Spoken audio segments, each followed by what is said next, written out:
My name is Simon Westphal-Kwan from the LuxeLife Group. We so welcome you coming to this masterclass, and we host this once a month, and then we also mastermind twice a year. So we definitely will share that information for you.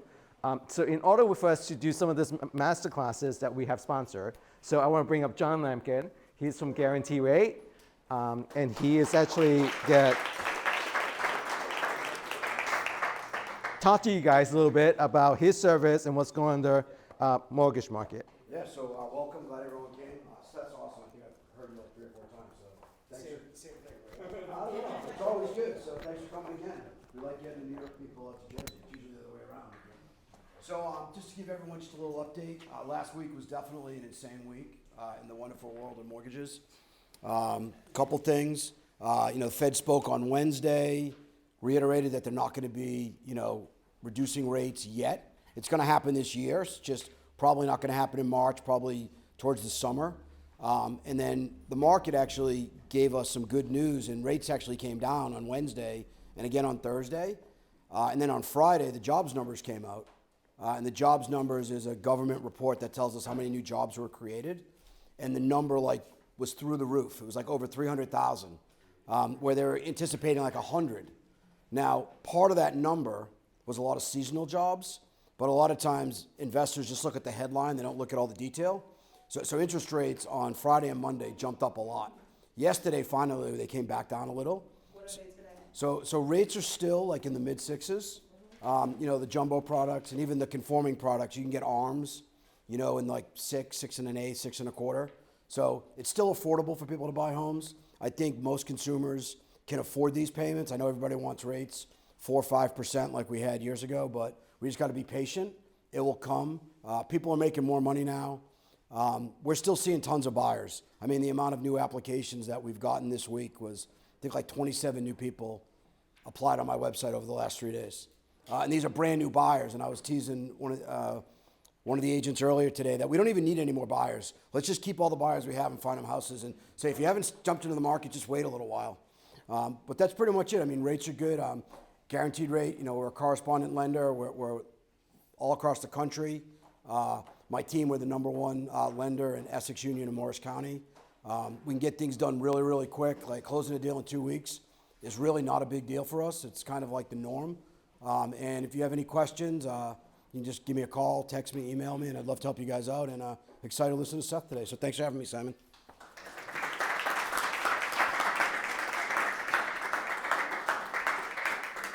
Okay, so we could get this program started. Seth and I know each other for a long time, and he is amazing. He's a New York City broker, and he does over $1 billion of volume in sales. So today he's going to talk about negotiation. So he's going to go deep into it. So hopefully you guys can also do some Q&A afterwards. So no further delay, Seth.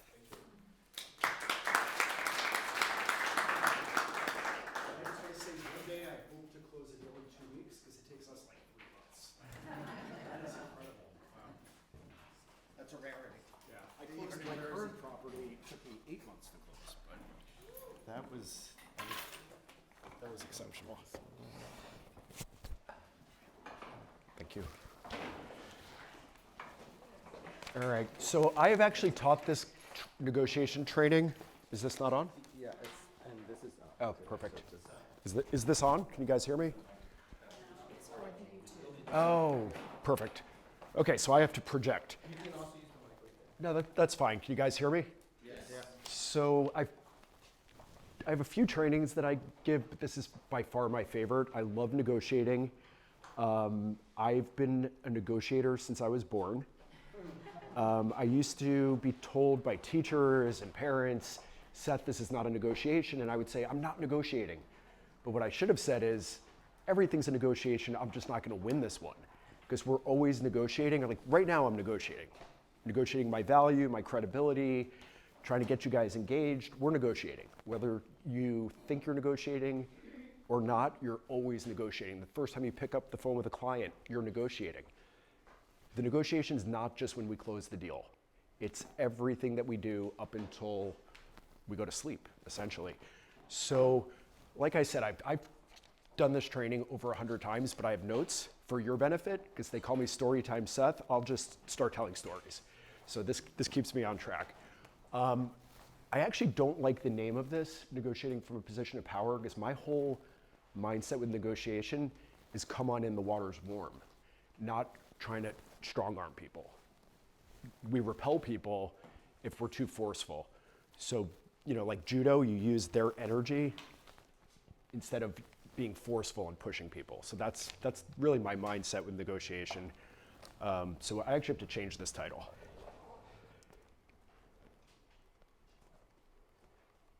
So I've been in real estate for 21 years, all in New York City.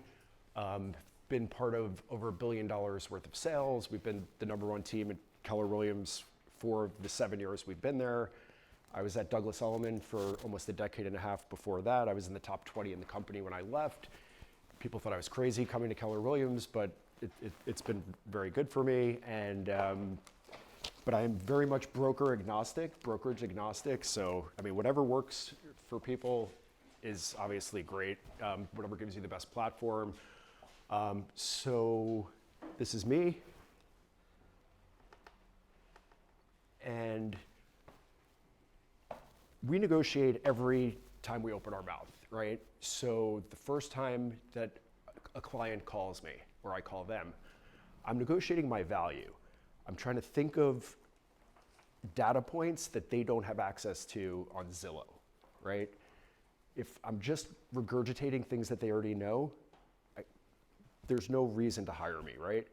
So I'm thinking of strategic ways to engage with people in context that they don't see every day, right? And I'll get into that a little bit. Why is it important to be a good negotiator? We only get paid when we close deals, right? So I typically do 6% commissions in New York City, although we can obviously do whatever we want. 5% in Brooklyn, and a lot of agents don't do that. And one of the reasons that I want higher commissions is to attract buyer's agents, right? So I talk to clients not about, oh, I deserve this because of my hard work. I spend so much money on photography. I mean, a lot of people do that, but you're missing the point. They don't care about you. We have to understand their motivation and align what we're talking to them with their goals, right? It's not about us. So I talk about commission as a marketing tool. And I always say when the dust settles, it's not what you spent, it's what's left in your pocket, it's your net. You're not taking that money and putting it under the bed. What's happening next? We're trying to look at the ecosystem of their financial goals, right? And how does it benefit me or you if you get higher commission? First of all, you're attracting buyer's agents, right? Not everybody does 100 deals a year. In New York City, there's 15,000 deals a year. There's 30,000 agents. So it's not as if there's two sides. So it's not as if every agent in the city does one deal, right? There's agents that do 400 deals. There's agents that do 100 deals. So there's not a lot of deals left for the newer, less experienced agents. Who do newer, less experienced agents work with? Buyers, right? A cousin, a friend, somebody they met at a bar, a random kind of buyer. And I really implore my sellers to think about, we want to cast the widest net possible, right? We're not just trying to work with the top agents who maybe, they don't care about the commission on one deal. But if somebody's doing one deal a year, the difference between 6% or 3% and 2.5% is 17%. So that's a huge impact for that buyer. So I'm not talking about commission as something to benefit me. I'm talking about commission as something to benefit the seller, right? Cast the widest net. Their goal is to get competition and sell in the shortest amount of time. How do we do that?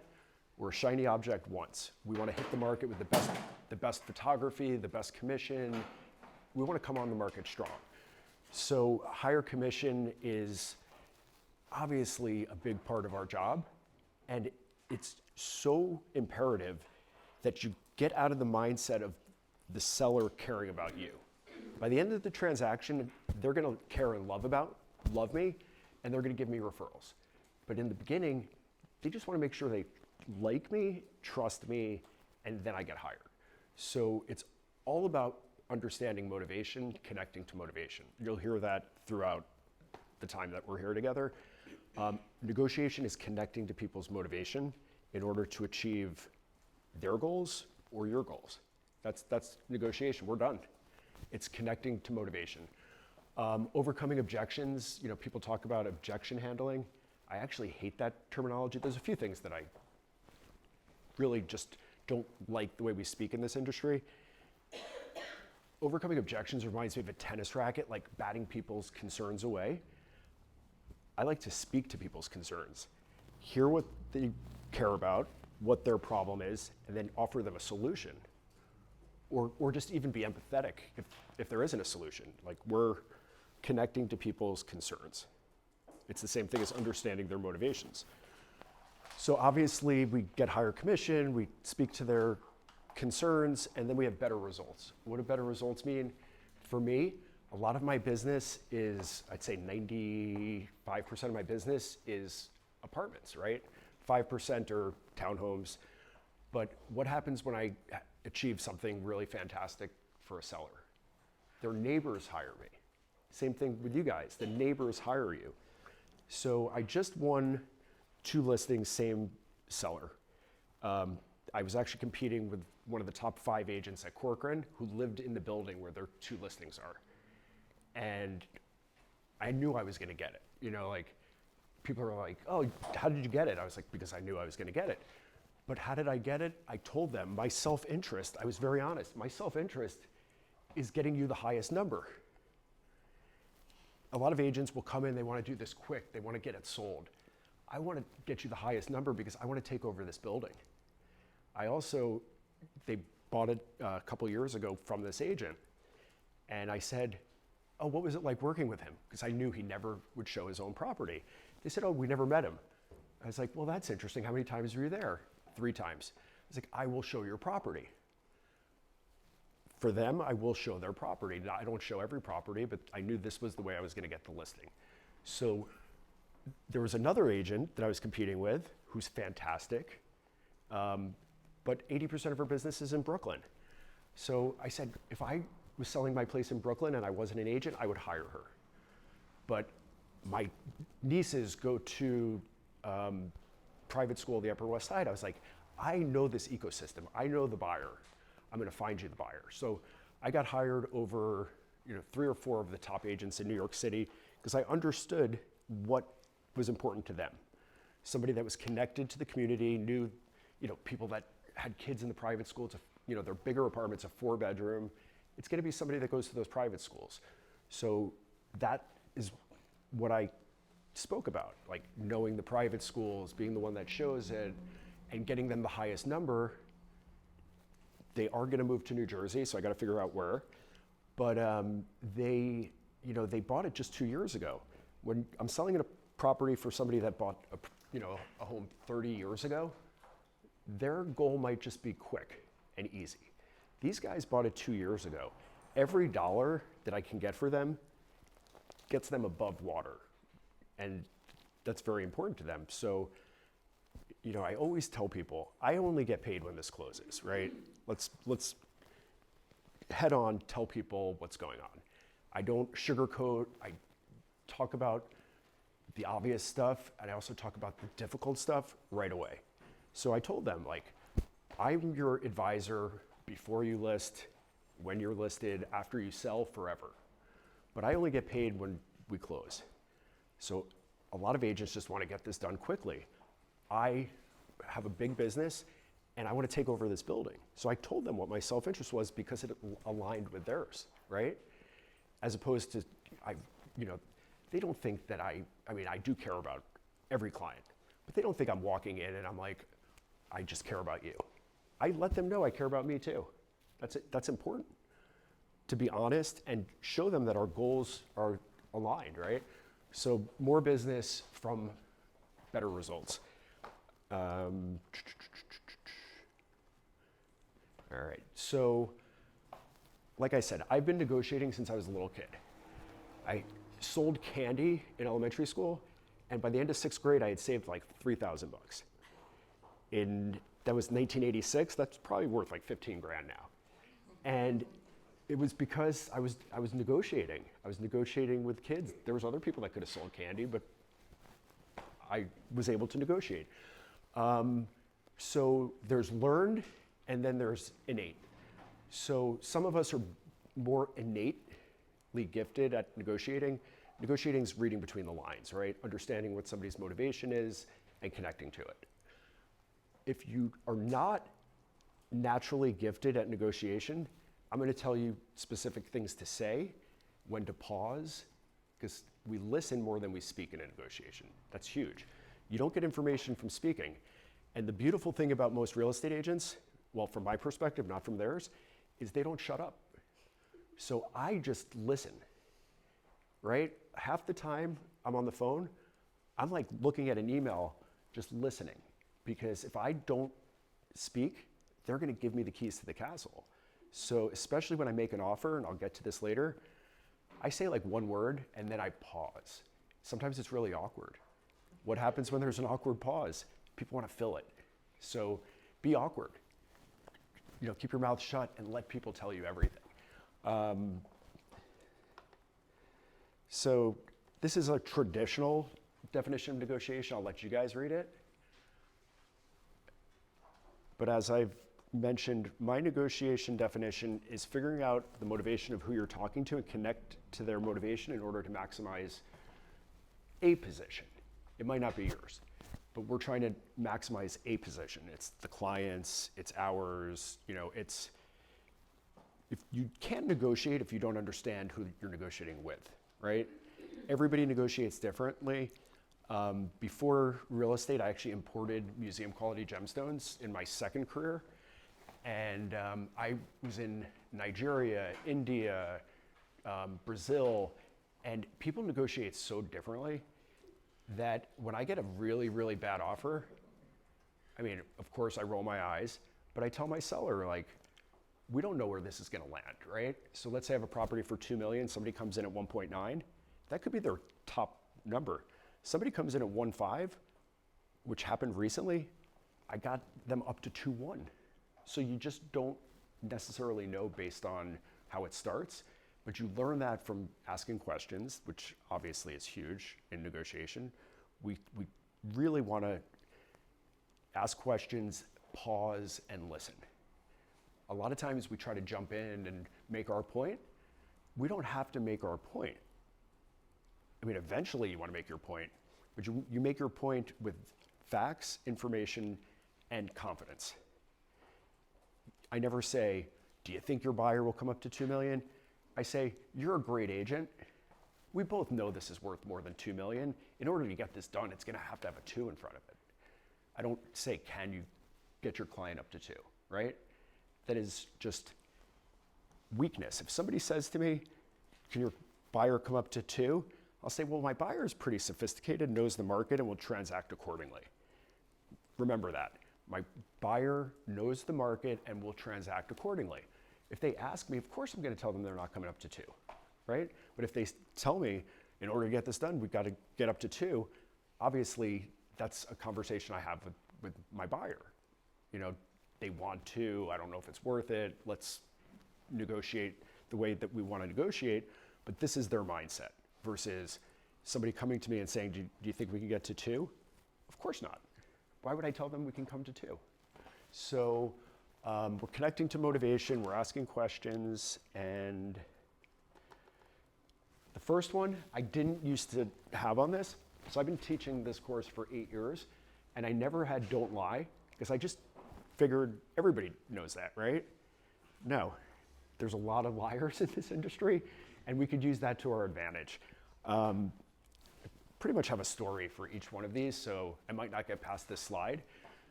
But so it was 2015. I had a hedge fund buyer. It was his second of 3 purchases, and it was apartment 5H at 151 West 17th Street. And I was at Douglas Elliman, and I had this hallway, and my office was here. My friend Tracy's office was there, and we both used to keep our doors open. And I was on the phone with the agent. They were asking 185. We were at 175. My client was willing to come up to 185, but he's a finance guy. He really wanted us to get at least $25,000, $50,000 off. So I was on the phone with the guy and he said to me, we have another offer, it's at ask. And I said, okay, well, I don't know if we're willing to do that, but let me speak to my buyer. Tracy in the next office heard me. She said, oh, you're negotiating on 5H? She said, I made a full price offer, but my buyer backed out. I was like, oh, you were the full price offer. Called the guy back. I said, spoke to my buyer, which I did, but it was like a brief conversation. I was like, I'm gonna kick this guy's butt. So called the agent back and I said, you know what? We're not coming up to 1.85. We just don't see the value. My buyer is super sophisticated and 175 is his top number. We're gonna look at other property. I always leave the door open, by the way. I never say, this is it, we're done, good luck. I said to him, we're buyers at 175. You have 185, good luck, God bless. And we're gonna look at other properties. If we don't find something and you wanna come back to us, we're here at 175. What did I do? Now he's left with nothing. He has to go back to his sellers and tell them, I lost 2 deals. Right? So they're disappointed and he's panicked. And that's exactly what I want to happen, right? So about an hour later he calls, he was like, will you still do this at 175? We closed at 175, 2 years later he sold for 2.2 million. Then he bought a penthouse with me, then he sold the penthouse with me. This is somebody that was so happy that I got him the deal at 175, and I caught the guy in a lie, and that's the only reason we were willing to go up to full ask. If he didn't lie to me and he just negotiated, we probably would have landed around 1.825. He cost his seller close to $100,000 by line. Listen more, I have another story. Story time, Seth. So it's all about listening, right? So do you guys show your own properties or is it mostly lockboxes out here? Lockboxes. Okay. Well, if it's a lockbox, do this on the phone. If you're showing it, don't point out the kitchen, right? That's not our job. People know what a kitchen is. I don't say they're window treatments, moldings. I ask people questions casually. I'm not trying to be an interrogator. I don't want to piss off the agent. Agents are our best friends, right? They're our greatest resource. For 5 seconds, they're our competition, but for the rest of eternity, they're your collaborators, they're your partners. So you want good relationships. I'm not trying to piss off agents, right? So I ask questions. So I had this listing at 239 East 79th Street. This was also 2015. And it was a longtime buyer and seller of mine. I've known her actually since we were kids. So somebody I knew really well.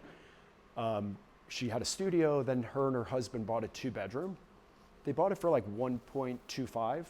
They put about $100,000 into it. So they were in for 135. She got pregnant, 2-bedroom, beautiful, right? Twins. She was like, we're not gonna stay here, we're gonna move to Long Island. Can you come over? And I showed her the comps, the data, what was going on in the market. And no property had ever sold in this building, 2 bedrooms, over 1,475. Their renovation was okay. It wasn't as nice as the one that actually sold recently for 1,475. I know her forever. She said to me, Seth, we'd like to come on the market at 1,575. I was like, well, you know people search in tiers. So if we price at 1.5, we're gonna get more traffic. They're like, we don't care. So what did I do? And you guys should do this. I put a price reduction after 14 days if we don't have an accepted offer in the agreement. What happens, removing a negative, right? What happens when you surprise people after you've been on the market for 30 days, and this is not happening now, but it will happen again here. People get very upset when they're confronted with new information that you didn't tell them about up front, right? So I put in the listing agreement that we're gonna drop the price to 1,495 or 1,475, I forget. I usually remember stuff like that, but it was one of those 2 numbers after 2 weeks with no accepted offer. Fortunately, and then unfortunately, we got a cash accepted offer, first open house around 1.5. They backed out. Did another open house the next weekend, got another accepted offer, I think 1,475 cash. They backed out. I was like, what the heck's going on? This is 2015. This was our strongest market since 2007 in the city. And they came to me and they said, Seth, time to lower the price, right? I said, wait, not yet. There was one agent who came multiple times with a young family, and she was one of the top agents in New York City, actually.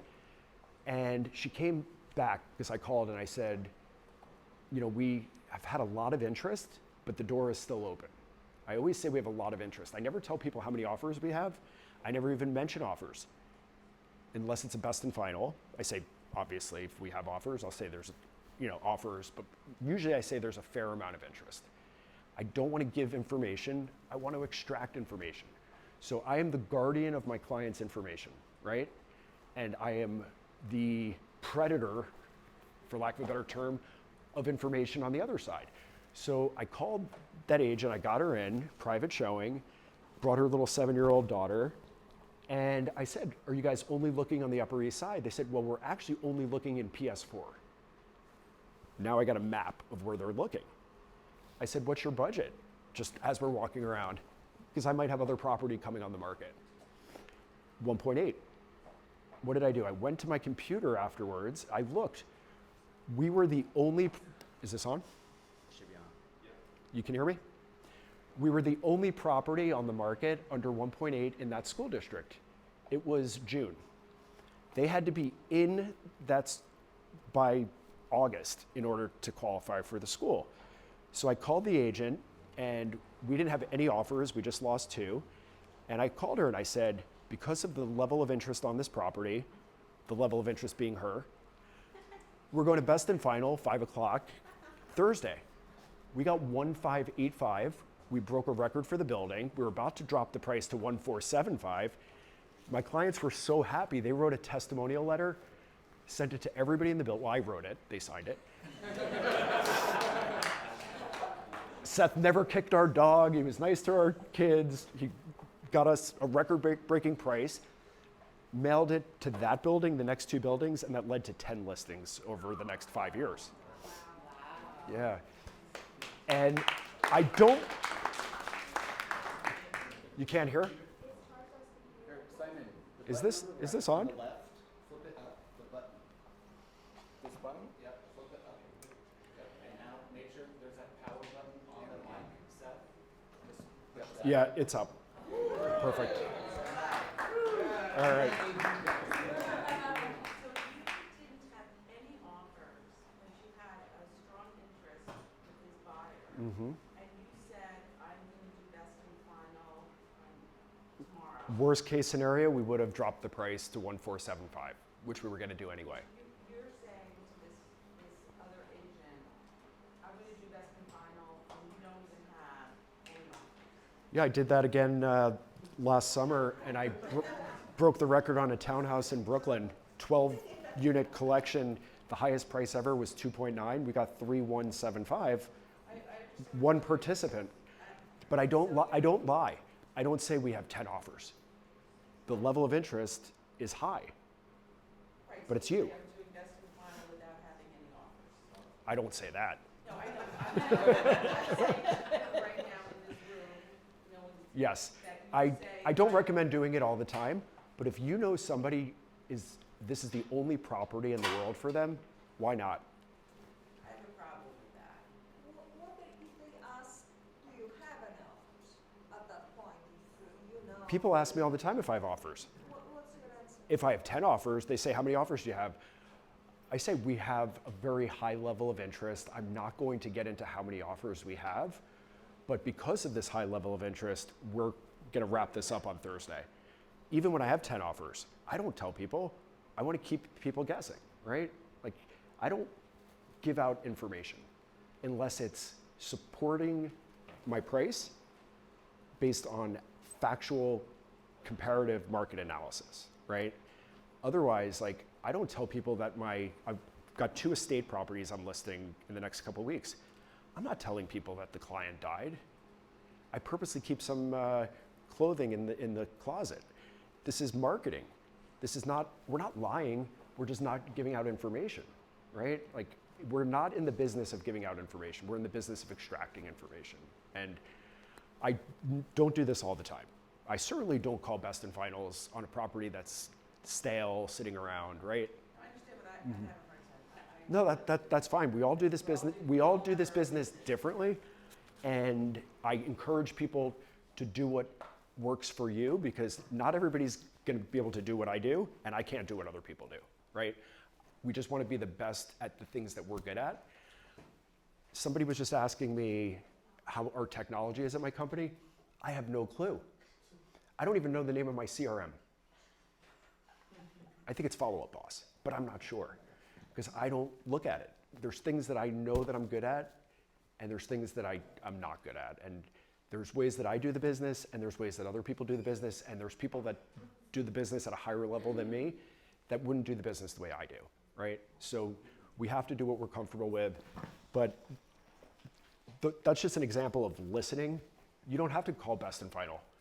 You know that that person wants your property, so you could just dig in your heels and stick with your price. I managed to get them to break a record for the building, which led to 10 listings, which was pretty cool.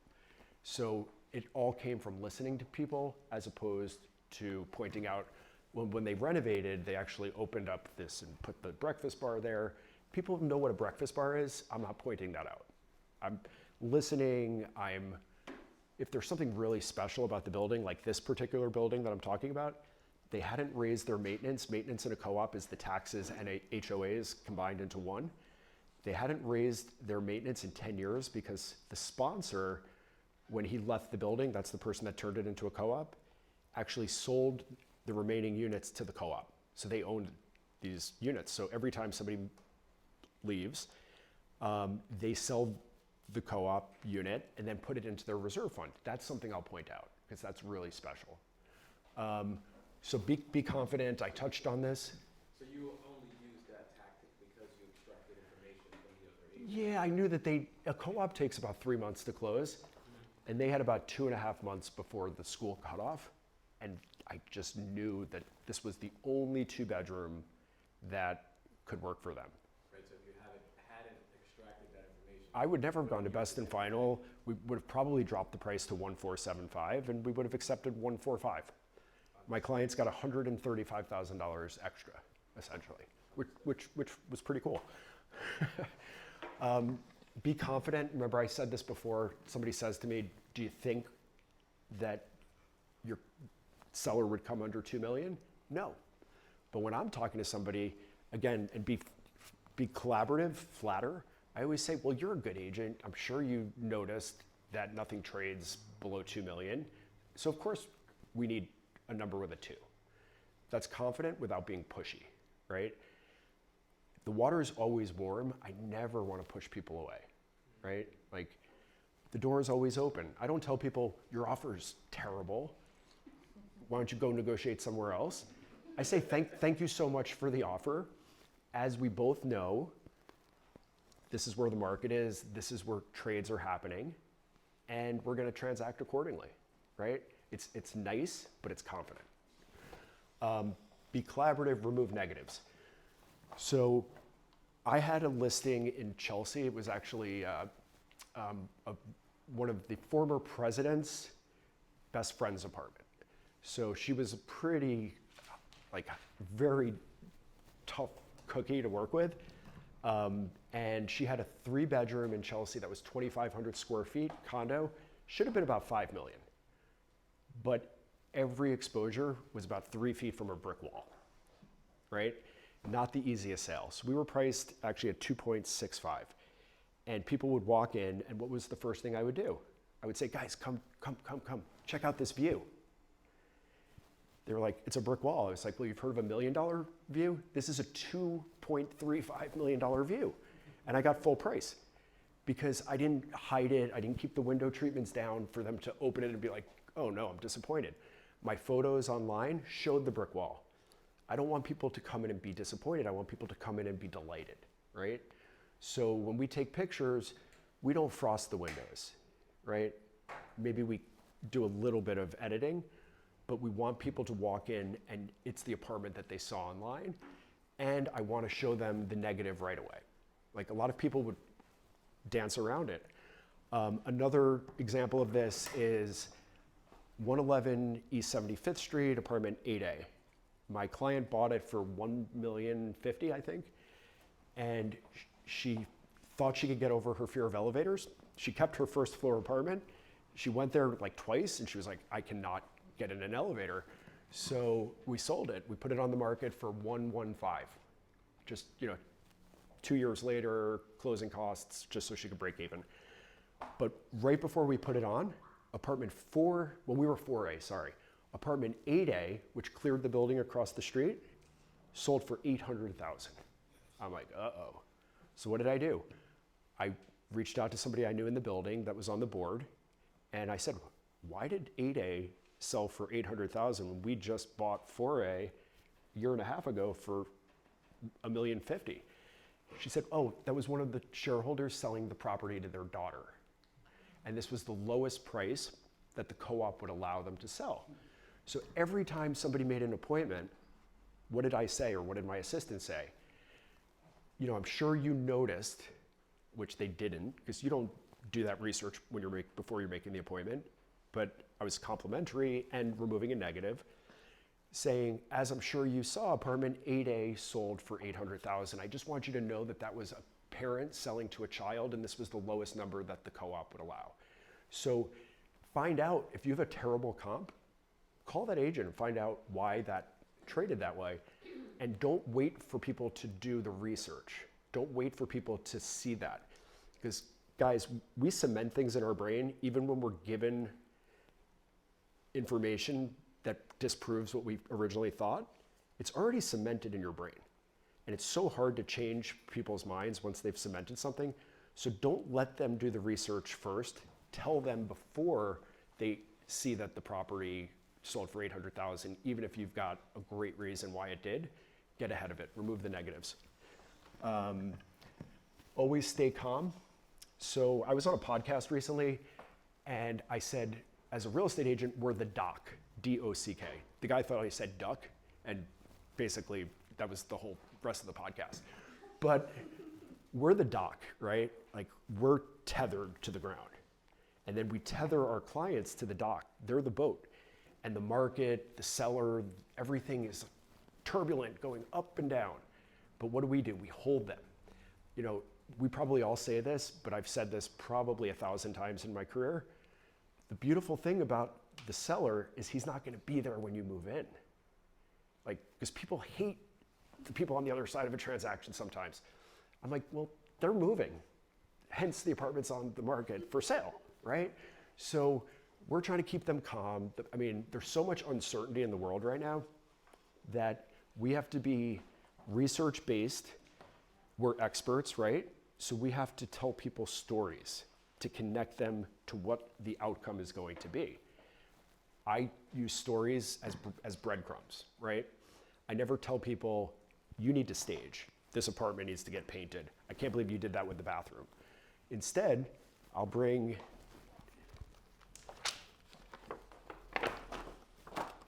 a prop showing a staged apartment with a paint job and tell them the story. People want to be in the group of smart people. They don't want to be in the group of dumb people, right? And I'm kidding. It's not smart and dumb. It's good decision versus bad decision. People want to be in the group of good decisions, right? So this is a prime example that I'll use in a second, but we're always staying calm and we're creating urgency without being salesy, right? How do you create urgency when your property, and this is not for you guys right now, but it will be in a couple of years, when your property's been on the market for 180 days?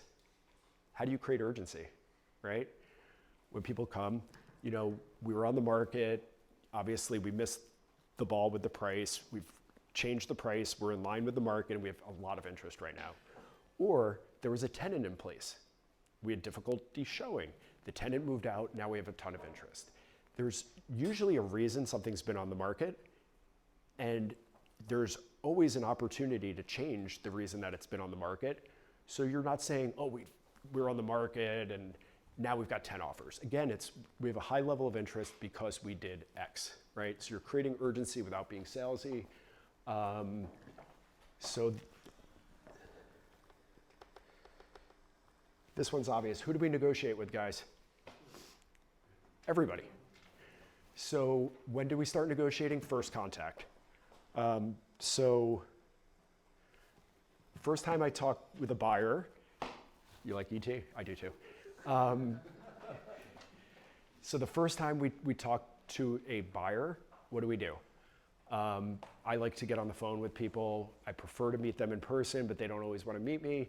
So when I'm on the phone with them, what do? I have a cheat sheet in front of me. I have 16 boxes of very targeted data for that particular search, or if it's a seller, for that particular market segment. So let's say, it's a 2-bedroom co-op in Chelsea.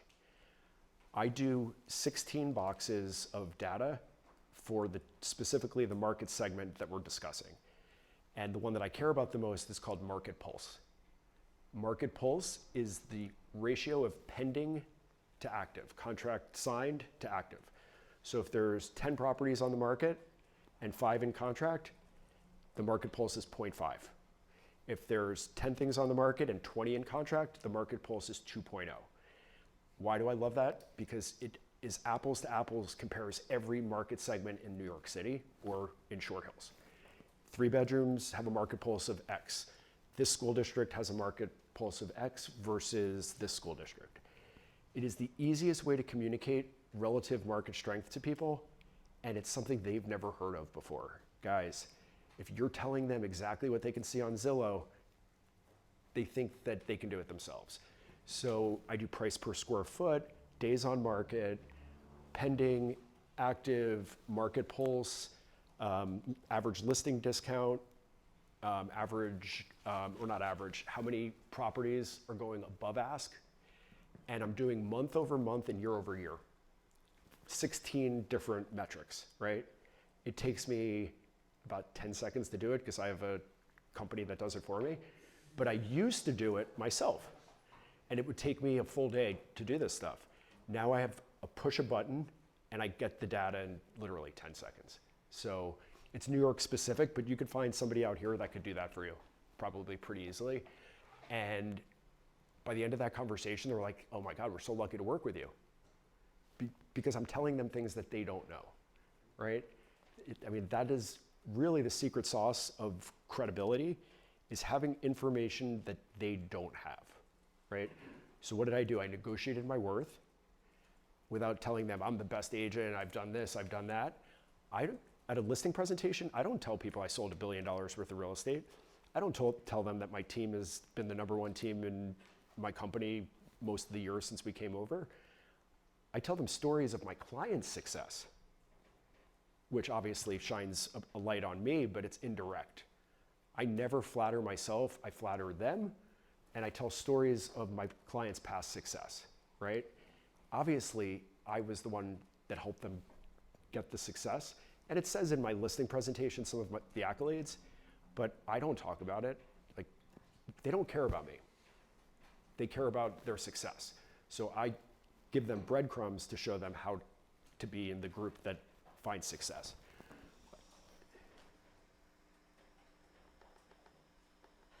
Real estate transactions are human. These are not 2 Fortune 500 companies.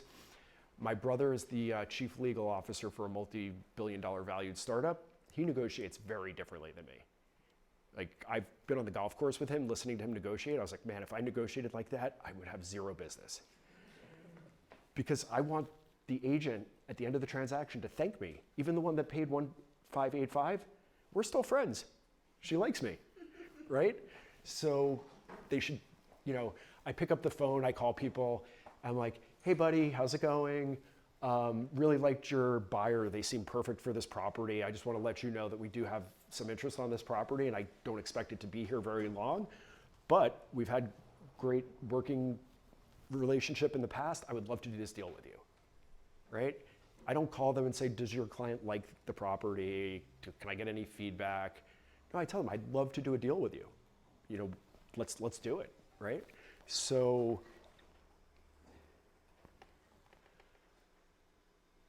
all right.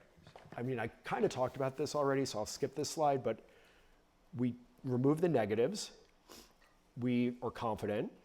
We tell them about something that's changed with the property, right? Like we lowered the price, now it's, now it's in line with the market, this is gonna move, let's go. And we're not, we're not inflexible.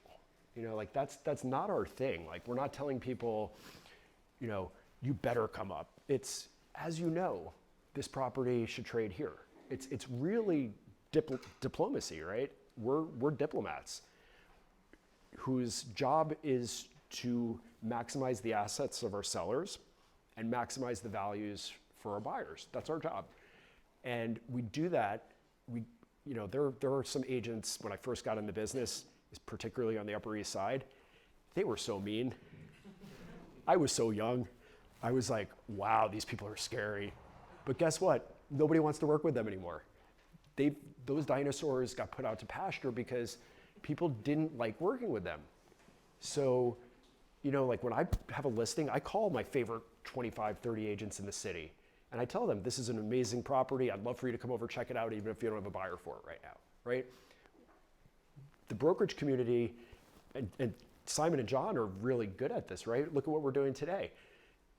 It's bringing the brokerage community together because we're assets for each other, right? Like we're not enemies, we're assets. But our fiduciary responsibility is not to you, it's to our client, right? So we're gonna be diplomatic, we're gonna be kind, but at the end of the day, we have a fiduciary responsibility to our seller or our buyer. So before I get to this one, I actually I brought this for a reason. So also 2015. All my stories were 2015. I did a lot of business in 2015. That was my best year ever. 2021 was my second, but 2015 was amazing. So this property here did not look like this, right? So what are some of the concerns that we have from people? Pricing, commission, staging, construction, painting, all that kind of stuff.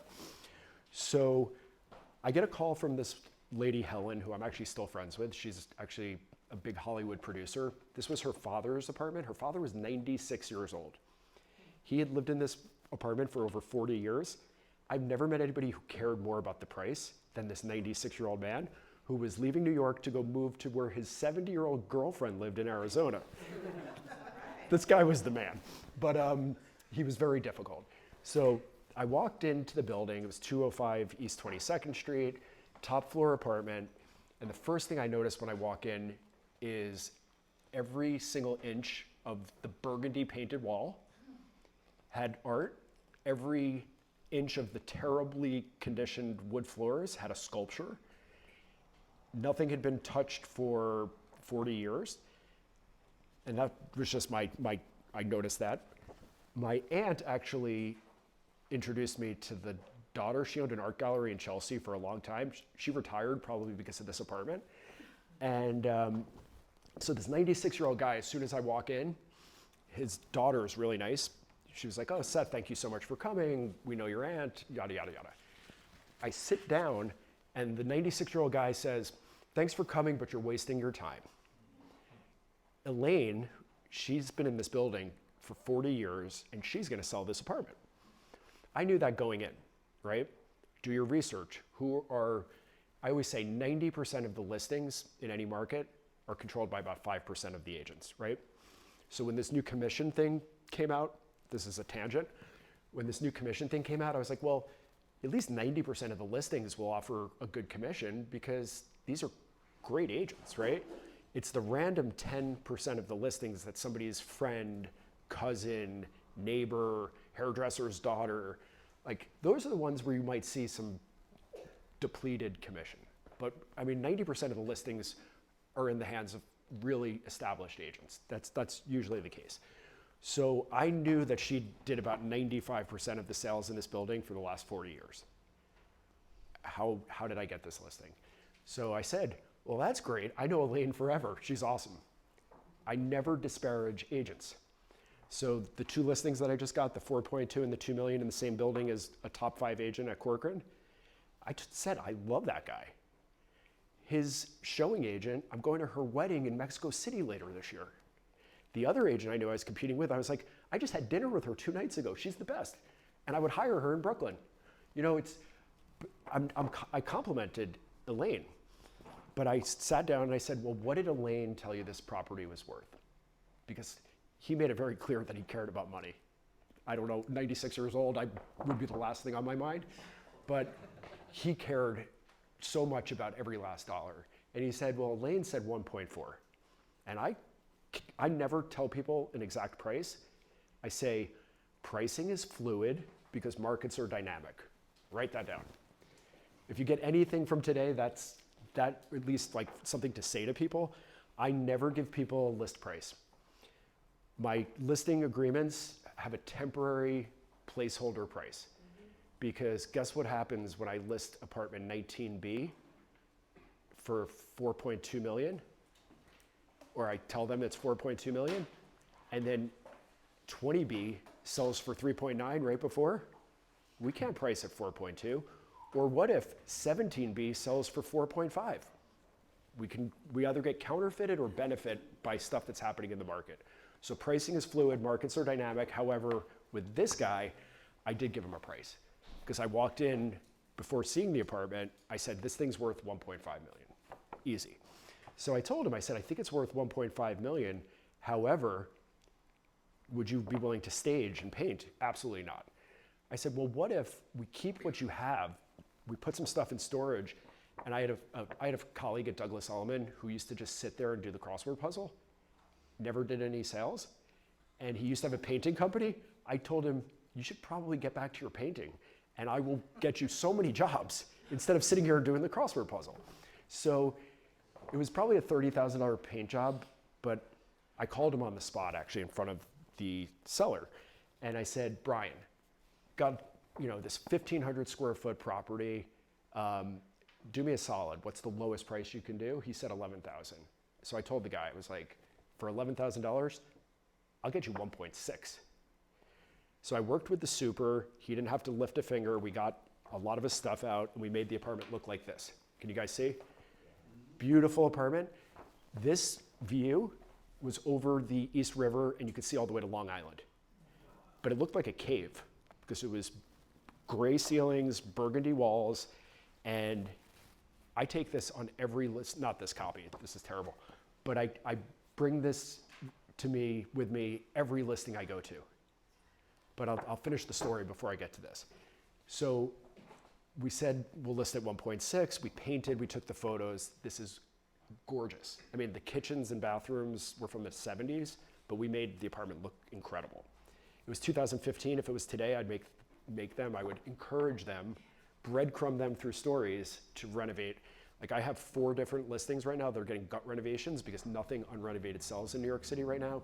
Renovated stuff flies. We're the most bifurcated, segmented market I've ever seen in 21 years, so it's imperative for people to renovate. At this point, it didn't matter. 2015, things were flying. So we took the photos, and right before listing, I called Helen. The 96-year-old guy couldn't hear, so I called his daughter.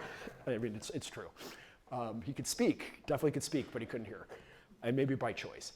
But so we took the photos. We were going to list in, I think it was like April or May. I called Helen, his daughter, and I said, Helen, we're the only 2-bedroom on a high floor in Gramercy under $2 million right now. Let's go to 1.7. She was like, Seth, I've been buying and selling real estate for 40 years. I've never had a real estate agent ask me to raise the price. I was like, well, I usually don't either, but I think we should. So we priced it at 1.7. First open house, hugely trafficked because of being the only 2-bedroom high floor in Gramercy. And Elaine brings a client. And in front of the 40 people in my open house, she goes, this is so overpriced it will never sell. I didn't say, Elaine, get out. I thought it. But I said, Elaine, thank you so much for the feedback. I can't wait to share with you, the progress, right? That's what I said. She left. A young guy came in, unrepresented. Well, he had a broker, but the broker wasn't with him. Talked to him for a while. He was a higher up at Google. He was looking for a blank canvas. He wanted to renovate. I mean, got to see the property because I sold it for him a few years ago. Did this amazing renovation, but I got him up to 175. He was the only offer. How did I get him up to 175? I said to him, this thing is gonna fly. We have so much interest. Look at how many people are at this open house. However, I really like you. If you get us a little bit over ask, I'll take it off the market and give it to you tomorrow. He offered us 175, $350,000 more than Elaine's 1.4, that's 25%. We got 25% higher than Elaine was going to get for this property. So why do I bring this? It's breadcrumbs. Everything is storytelling for me. So this is the ultimate prop to talk about not using the local expert, using the market expert, right? I tell people, unless I'm the building expert, then I have a different thing that I talk about. But particularly when I'm not the building expert, or if I'm not the neighborhood expert, you guys work in multiple neighborhoods, you're probably stronger in one than the other. If you go into a neighborhood that you're not the person that does the most sales, I tell people this story, but then I say, why would you want to hire somebody that only works in one building? Their knowledge of the market is so limited. Your buyer is not just looking in this building. Your buyer is probably not just looking in this neighborhood. So you need someone that can contextualize value across multiple markets, because the buyer is looking at properties elsewhere. So they think, oh, this is so much higher priced than what I saw in the East Village. Well, the East Village, the average price per square foot is $11.73. The average price per square foot in Gramercy is $14.83. Being able to understand and contextualize value across markets is hugely important. Seller, right? The other thing is staging. Nobody wants to stage, nobody wants to paint, nobody wants to do work. I don't tell people, hey dummy, you need to stage. I've never called anybody a dummy in my life, maybe since I was 4, but it's basically what I'm saying is you need to stage. But I don't tell people that you need to stage. I tell them this story, $11,000 paint job yielded $150,000 more than I expected, or $250 over what I was originally gonna price, $350 over what the building expert said. So this gets me more staging, painting, and renovations than anything that I could possibly say, right? So it shows that I'm an expert in pricing. It shows that staging works, and it gets people to hire me instead of the building expert more often than it doesn't, right? So if you don't have a story like that, tell this story. You guys want to take a picture of this? You can. But that's my negotiation. It's storytelling.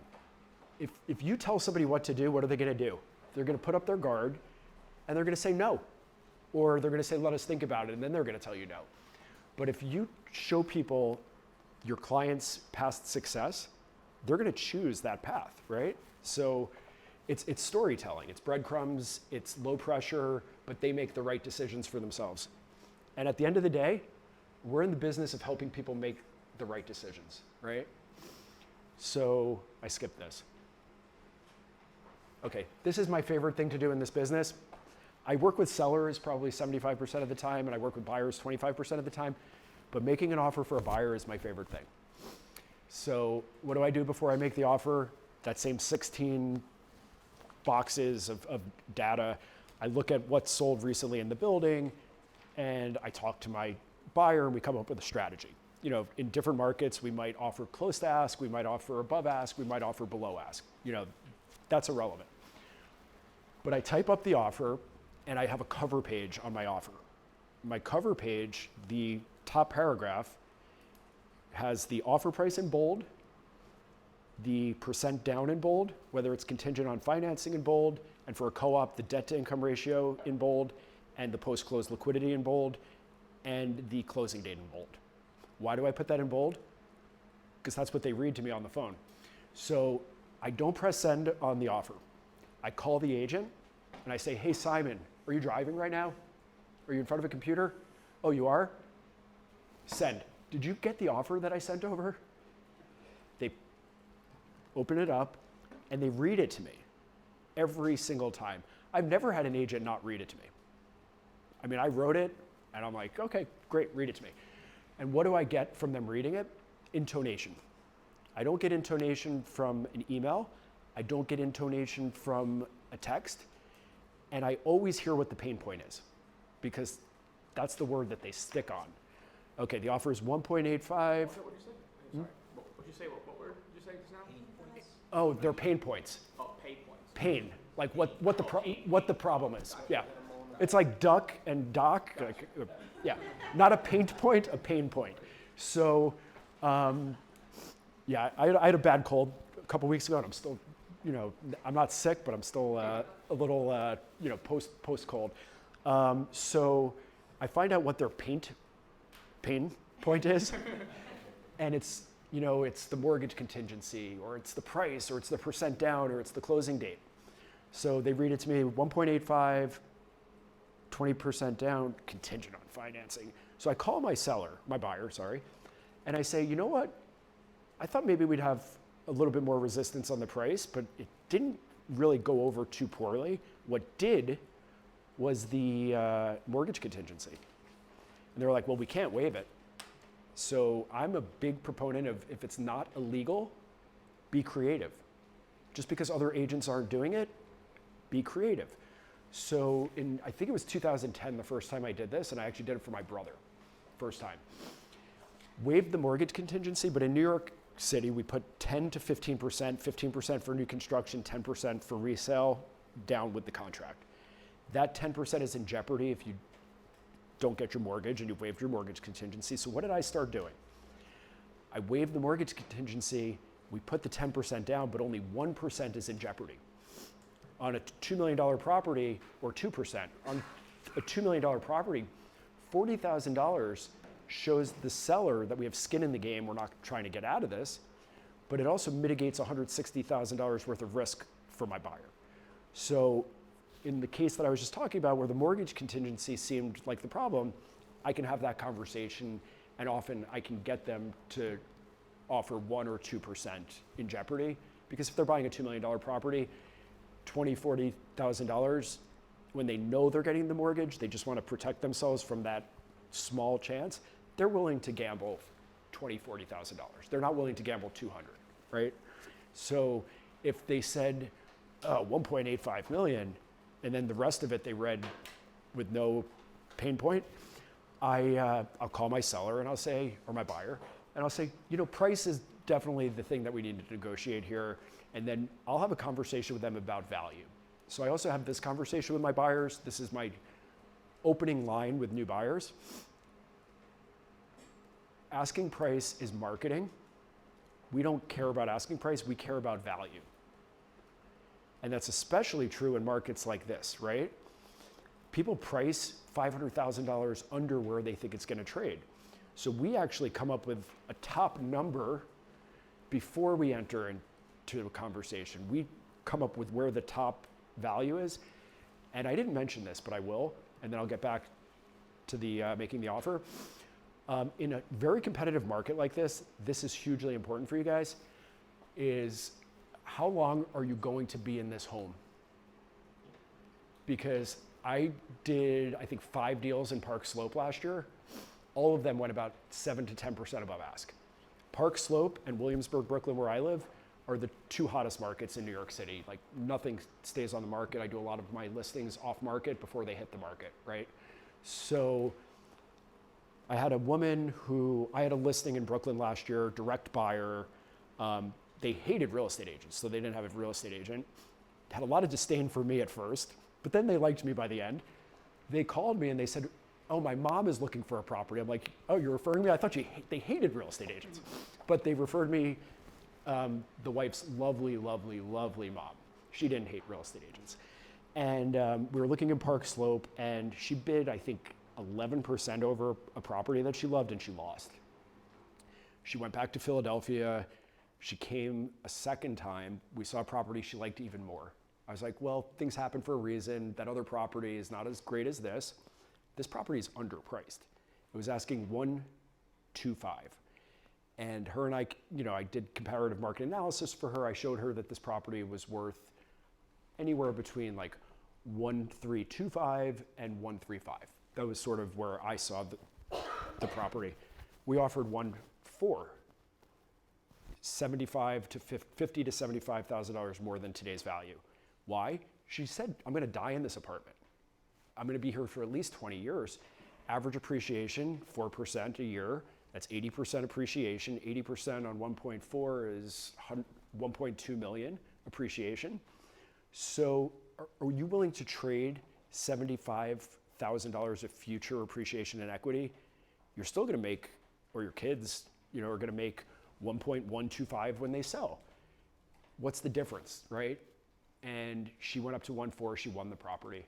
Like, we talked about trading future appreciation and equity. If they're going to be in the property for 4 years, that's not a conversation to have, right? Then you need to identify a property that's going to have strong resellability in 4 years. This one, 20-year time horizon, we talked about trading some future equity. So, that's for a buyer. And I kind of do the same thing for a seller, but a little different. This is where I awkwardly pause, sometimes for like 3 minutes. So somebody sends me an offer, I call them, they don't pick up. What do? I text them. Hey, I need to talk to you before I submit this offer just to clarify a couple things. 2 seconds later, they call me. Most people are afraid of the phone. I don't know why people in this business are afraid of the phone. I don't know why people in this business are afraid of negotiating. We got to get over it, right? The phone is the way that you hear people's voice. You can read them better. The best is face-to-face, because then I can see body language. But nobody negotiates in person unless it's $1 Million Listing, or what's that show called? So I get them on the phone because I told them I can't submit this until we have a conversation, go over a couple of these points for clarification before I talk to my seller. They call, and then I do what people do to me, but I do it differently. I read them their offer. And whatever part I don't like, I pause afterwards. And I pause, I'll jump on Facebook, I will put them on mute, I'll make another phone call. I will wait as long as it takes for them to tell me why that aspect of the offer, usually the price, is what it is. So we're asking $2 million for a property, the offer comes in at 1.8. I'll be like, oh, thank you so much for your offer. I just wanted to go over a couple things with you. So I see the offer is 1.8 million.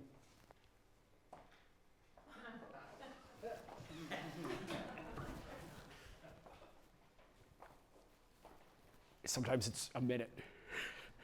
Usually it's 5 seconds because they can't wait to talk. But they'll say, well, it's 1.8 million because that's just the way they negotiate. It's an opening offer. That's good information. Well, all information is good, but that's good outcome information. The bad outcome information is, well, we have offers 5 places and this is their top number. But guess what? That's information that I didn't know before I had the phone call with them. So I call my seller. In scenario 1, I say, before we start, just don't be offended. People negotiate differently. I've been doing this for 21 years. I've seen people come in at 1.5 and land at 2.1. I've seen people come in at 1.9 and stay at 1.9. So just like price is marketing, the opening offer is just an opening offer, but we're going to have to negotiate with the second person. We're going to negotiate with this person.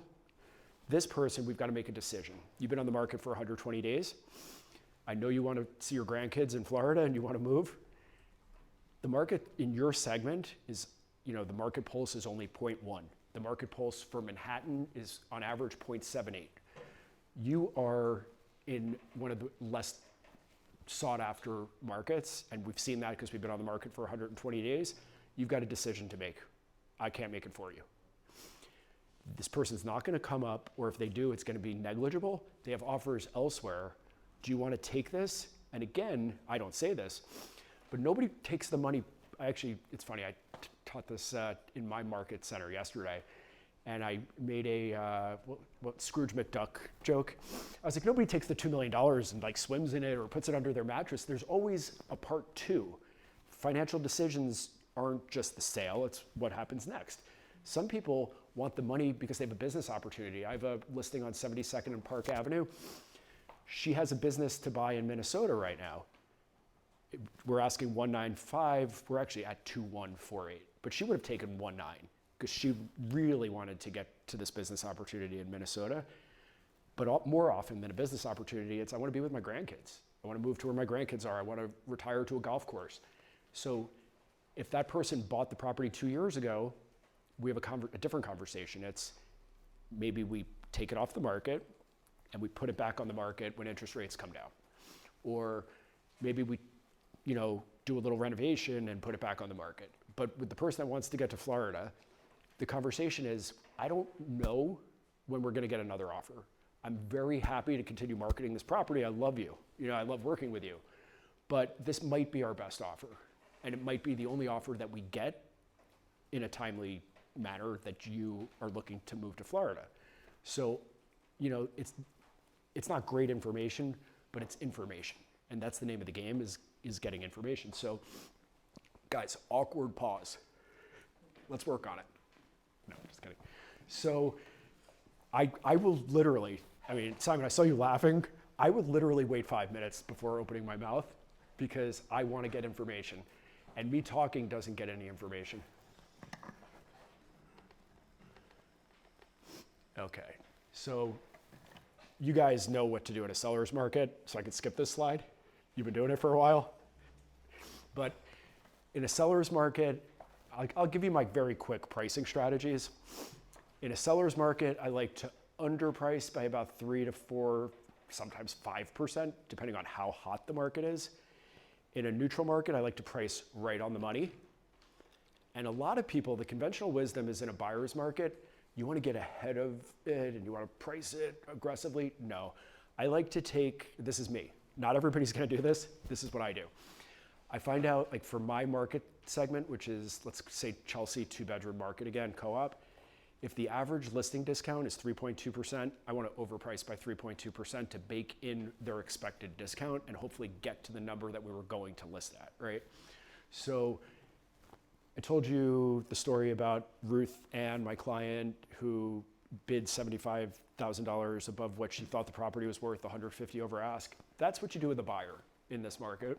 Not get them to overbid, but you have to have a strategy going into it. Like, what is our top number? Where do we see value? And are you willing to go above value? And that's dependent on how long you're going to be in the property. So that's really the strategy you guys should be using with buyers right now. The first and foremost thing is to come up with a value, subscribe a value to the property. And the second thing is, how long are you going to be in this property? Are you willing to trade some future appreciation to get it today? Because if you wait till next year, guess what? It's going to be $150,000 more anyway. So you can get it today, right? Then in a buyer's market, guys, you'll be in a buyer's market again. It was funny, I taught this training in Ridgewood, New Jersey a couple weeks ago. And they're like, there's no buyer's market. There'll never be a buyer's market. I was like, man, I got in this business in 2003. From 2003 to 2008, I didn't even know there was such thing as a buyer's market. I was like, so everything sells above ask? This is incredible. It's going to happen everywhere. There will be buyer's markets again. So what do you do when you're a seller in a buyer's market? Again, bake in a little bit of the average discount for that market segment. Right now, New York City, I think I mentioned this. This is the most bifurcated segmented market I've ever seen. It's a story of winners and losers. Neighborhoods, prime Brooklyn, West Village, Tribeca, Upper East Side close to the park, Upper West Side close to the park are the winners. A lot of Manhattan is a loser, especially if it's unrenovated. So what am I doing? I'm trying to get people through storytelling to renovate their properties, to paint. In a buyer's market, you have to be the shiny object. And I tell people, you're only a shiny object once. We can't hit the market and then do this stuff. We've got to come to the market with no chinks in our armor. Like, we've got to be the best thing possible. Shiny new object, attract lots of people, competition, sell. Don't attract a lot of people, don't get a lot of competition, don't sell. We have two choices here. For a buyer in a buyer's market, I really encourage people to, again, come up with the value, and then we're going to come up with a strategy of getting discount off of that value. But it's really imperative in a buyer's market, and I'll do this fast because this is not your guys' market, is oftentimes you're not going to be able to bludgeon somebody, right? you're going to get a little bit of discount, or you're going to get a little bit more discount depending on their vulnerability. But I remember in 2020 when our market opened back up and everybody thought New York City was going to disappear, and then 2021 was the second best year that I've ever had in this business. But there was a short window where a lot of the people that were on the market were desperate, and you could still only get like 10% discount, right? Like that was the most that we got. But with developers, I got 30% discount. Because why? Because they had like 8 months where they couldn't sell anything and pay back their lending institutions. Those lending institutions still had payments that needed to be given to them. So they were under a lot of pressure from developers. There was one building, this guy, I mean, he won the market. This is my client. He's a top cardiac surgeon in Lexington, Kentucky. And he bought a $4 million property for his daughter, who just graduated from Harvard. And no, this is the best part. She was there for a month and she was like, I don't want to live here. She moved into a walk-up tenement building in the Lower East Side with 3 friends. This building was over Park Avenue. It was like set back from Park Avenue, looked up and down Park Avenue, Chrysler Building, Empire State Building. We've rented it twice now because she didn't want to live there. But we didn't actually get the 30% discount on the price. We got maybe 8% in price. We got common charges paid for 10 years. We got taxes paid for 5 years. We got a $400,000 parking spot. We got a $80,000 storage unit. You know, because you got to remember who you're negotiating with, right? If you're selling your individual home, do you care about the optics if you're moving to Florida? No. Developer cares about optics. So I'll tell one last story. So I went to an Indian wedding in India, the first time I went to India for an Indian wedding. And my buddy whose wedding it was like, that's my good friend. We grew up in Zambia together. He just sold a company for $500 million. He's looking for a penthouse in Tribeca right now, and he's not crazy about his agent. I was like, cool. Indian weddings, I think that one was 5 days. For 5 days, I kept dancing next to him. You know, I'd see the guy at the bar, and I'd be like, you know, grab a drink, you know. But by like day 4, we talked, and he was like, yeah, Seth, I got a budget of, I think it was, he said, he made an offer and got accepted at 10 million. But I think he told me his budget was like 15 million. I was like, that's really awesome. This was 2007. My highest sale at that point was maybe 3.5 million, 4 million, 5, I think actually. But we made an offer on a property that wasn't going to be completed until 2009. 2009 was an interesting year, if you guys remember. So $10 million full floor, 17th floor of a new construction. And before it closed, the world basically went to hell, right? And he said to me, he put 15% down, which was 1.5 million. He said, Seth, I'm not interested in throwing good money after bad money. Tell the developer he can keep my $1.5 million and I want out. So I said, I won't say his name because he's on TV and you guys would know who he was. But I said to him, what would you want to get this property for to mitigate the risk of the market further collapsing? He said, well, I think the market's going to go down 30%. And I flatly said to him, I think that's crazy, but let me see if I can do it. Called the developer, and I said, this is your penthouse, and you have a lot of units to sell here. If we give you $1.5 million, that's great, but you have like $800 million worth of inventory to still sell. And if your penthouse goes out of contract, that's not going to look good for the optics of your sale. So if you guys are working with home builders, get concessions on the back end because they care about the optics of their price. A resale person doesn't care. They're leaving. Unless they're buying the next door neighbor's house, they don't care about the optics of the price. Developer does. So I called the developer and I said to him, you know, he's going to give you the $1.5 million unless we can get $3 million worth of concessions. I don't need it on the price.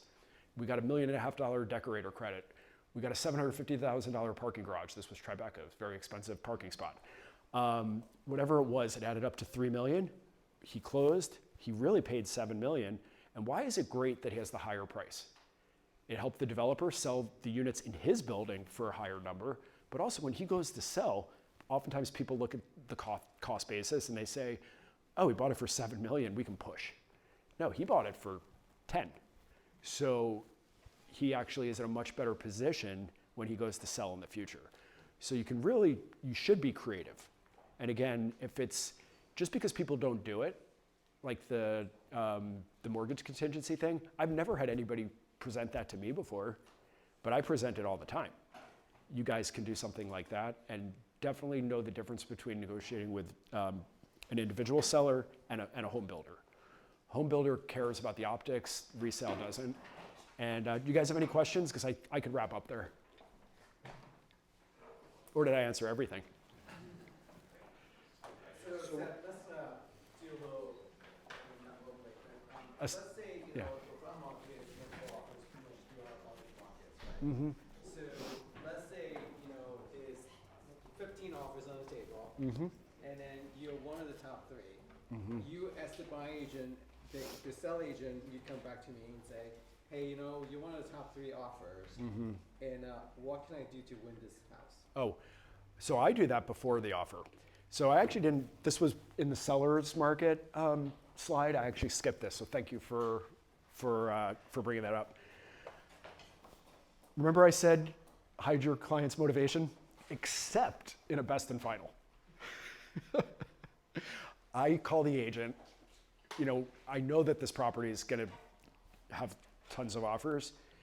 I say, hey Jane, we've done deals together in the past. I'm gonna get to the closing table. My buyer is awesome. This is their property. What can you tell me to put us in the position to win this? And if I don't know that agent, I'm gonna ask. They might not tell me, but when they come back to me and they say, oh, you just lost. I obviously don't say this until I've spoken to my buyer, but just because someone says it's best and final, it's never final.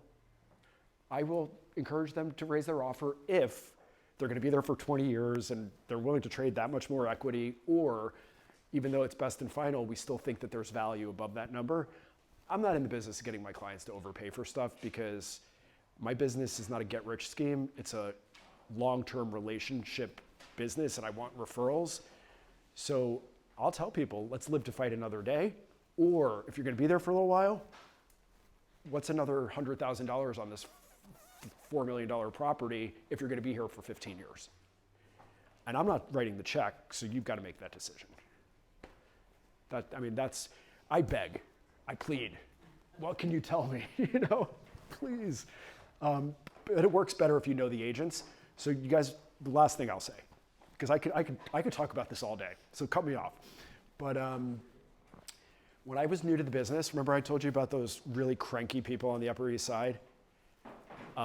Fortunately, most of my buyers were young hedge fund, private equity, like young, new money, right?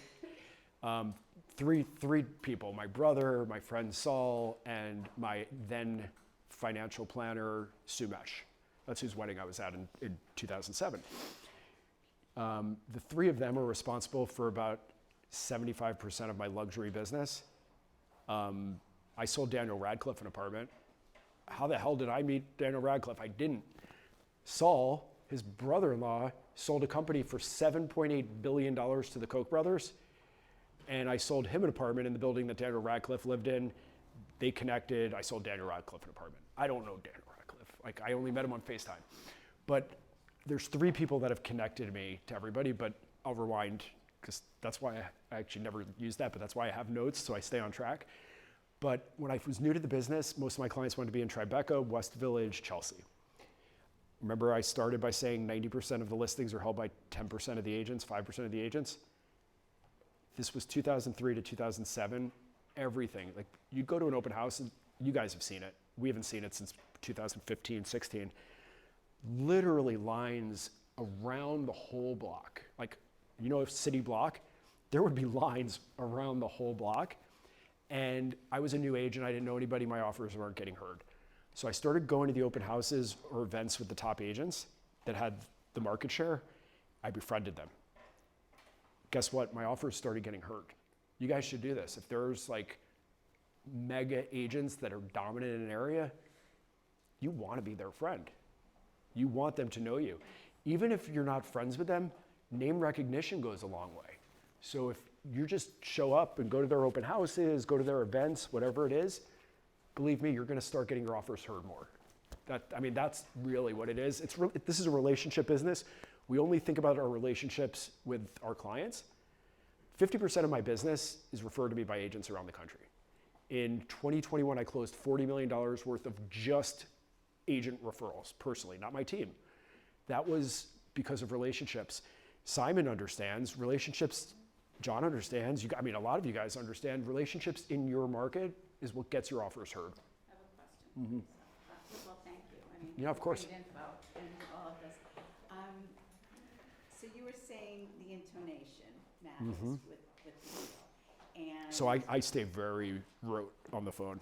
you sort of see where I'm going with this. So anyway, you were able get somebody that made an offer on your property and it was at like 1.5 and you got them to 2.1. You were That was in representing 2015, I'm Right, guessing. but you were No, I'm just representing the seller. Yes. Okay, so in this situation, you're now representing the buyer, and it's the same situation. Your buyer wants to greatly underbid. Yeah. And you know that this seller agent is just gonna be like, what, Yeah. WTF? Well, Like, what is what do I this? do? Yeah, so how are you working that? Are you sitting down right now? Yeah? Okay, I've got an offer for you. You're not going to like it. But it's an offer. We can start a conversation. Okay, and in that way, you've sort of communicated Yeah. that you can go up a little. I would only do that with a very low offer. I would never give that information out. And I would only do it if I knew that there was a negotiation ahead of us, because I don't want them to close the door on me. Right. Remember, I don't close doors, Yeah. but you might. So I'm going to make a joke. Are you sitting down? I don't want you to faint. I got an offer though. Something like that. Anyone else? Any questions? John? So I have a question. Similar to the story that you told at the beginning about the woman in your office. Uh-huh. So a lot of times I'll be pre-approving people and I'll have multiple people bidding on the same house. What happened this week? And somebody offered 920 and then this other couple was like, hey, we love this house, and they were like, we're gonna go like 815. And I'm like, I gotta type up this pre-approval letter knowing they're not gonna get the house. Yep. Right? But I can't tell them. No, because the other person's your client too. Yeah, exactly. Yeah. So it's like, what do you do in a situation like that when someone's just so like naive in the market? Yeah. Well, I've also had it where I've had two clients interested in the same property. I hope that never happens again. Oh, it's the worst. It's like Sophie's Choice. Which of your children do you like better? But there's nothing you can do, right? Like, if I have two people interested in the same property, what I will do is kind of what I said before, where we'll come up with a top number, and then I'll talk to them about how long they're going to be there, and their answers might be different. So one person might go up to 840, and the other person might go up to 915 based on their time horizon. But I can't tell them with the other person, because then you're not being a fiduciary to the one person. We haven't had that situation. I haven't had that situation since probably 2015. But Then they see that you yeah. won the property. But what I could do is give them to a team member, because I have a team, and I can say, don't share information with me, I won't share information with you, is probably what I would do now. I think I was still a solo agent the last time that happened. So it must have been, I formed a team in 2016, it must have been like 2014, 15 was the last time that I've had that, actually. But no, that's a terrible position to be in. It happens every week. Well, because there's 5 properties on the market. Well, but I think one can, Coincidentally, this Approve to certain amount without saying. But if you were the agent with the top offer, how would you? it was the same agent with both clients, just coincidentally, the same agent had both buyers. So she knew too, but I was just saying. Yeah. I was any tricks of the Yeah, no, the only answer is you can't share. What you could do is refer if you've got, as an agent. You obviously want them, one of them's gonna win the house, one of them's gonna buy something else. You don't wanna refer that person out. But as a real estate agent, you might wanna give it to one of the buyers to somebody else. but also as an agent, you run into this a lot, so you might have a better As answer. the agent, you can also, find out definitely from the listing agent, hey, you know what? How was your weekend showing this weekend? How many you have open houses? How many people came through? Relay that information to your client and say, listen, you know what? There's over 100 groups of people came to open houses, and they were lined out the door. You sure this is the number you want to put down? How much do you really want this house? Like, you get that motivation out of them too, right? So, and definitely don't share information that you Yeah. really want to get out of them. Yeah, 100%. I mean, if you want to play in a very competitive game, you're going to have to up your skill level. You're going to have to up your offer if you're a buyer. Like, that's just inevitable. People, a lot of people that bought at the height of our market, they can't sell right now. So it's always like, okay, last story I'll tell. Is that okay? That's okay, go for it. So my favorite client of all time, her name is Kathy. Kathy bought a $400,000 place. She's my favorite client I've ever had. Kathy graduated Cornell Law School. She was introduced to me by a gentleman who had a $3 million budget because his parents were actually buying him the apartment. We see this stuff all the time in New York. Where are these parents? I was born in the wrong family. But his parents were trying to buy him a $3 million property. But while we were looking and we were about to make an offer on something, he said to me, you know what? There's a law firm I like in California. I think I'm going to move there in 2 years. I said, oh, so you want to be a landlord? He said, no. I want to sell in 2 years. I was like, well, do you know how much the closing costs are in New York City? Yeah. You're not going to be able to make a profit in 2 years unless something miraculously happens. And this was 2016. So fortunately, he didn't buy because 2019 was actually the bottom of our market. So he moved to California. About a year later, Kathy, I think I just moved companies. So this was like February or March of 2016. And she has a $400,000 budget, but she was referred to me by a very high net worth person. And I don't work by price point, I work by relationship. So I showed her these properties. I also should do all my first open houses because where do you meet the neighbors? I do every first open house because a parent could buy for a child or bring their child, and then somebody who owns the penthouse in the building can come meet me. That's why I use luxury photography, luxury brochure, luxury everything for every property. But Kathy got a board rejection. I've been in the business 21 years. I've sold about 1,000 properties in New York City. I've only had 5 co-op board rejections. One was financially based. The other 4, we don't know. Kathy, we don't know. She got a board rejection. She said, Seth, give me to somebody on your team. I said, no, Kathy, this would be like me getting you 80% up Mount Everest and turning around. I'm getting you to the top. She got a $400,000 property. She still owns it, but we just closed on a $2 million property in December. But in between the 400,000 and the 2 million, I've closed over $60 million worth of referrals from Kathy. In 2021, 3 of her private equity friends bought 21A, 20A, and 13A. They were all about 2.5, 2.6, 2.7 million in a new development. The developer was paying 4%. Kathy was responsible for just those 3 people, and then one of them bought an investment property in Brooklyn, all in 2021. I think that she was responsible for about $350,000 worth of commission just in that 1 year. So you got to remember this is a relationship business, and don't be attracted by price point, be attracted to relationships. People, I teach a class breaking into luxury, and people say, what's the secret? I was like, get good at your job. That's first and foremost. Because high net worth people have crazy BS detectors. They smell commission breath. Don't be that person. Be a relationship, be an advisor. I tell people all the time, I don't care if you buy. I'm your advisor forever.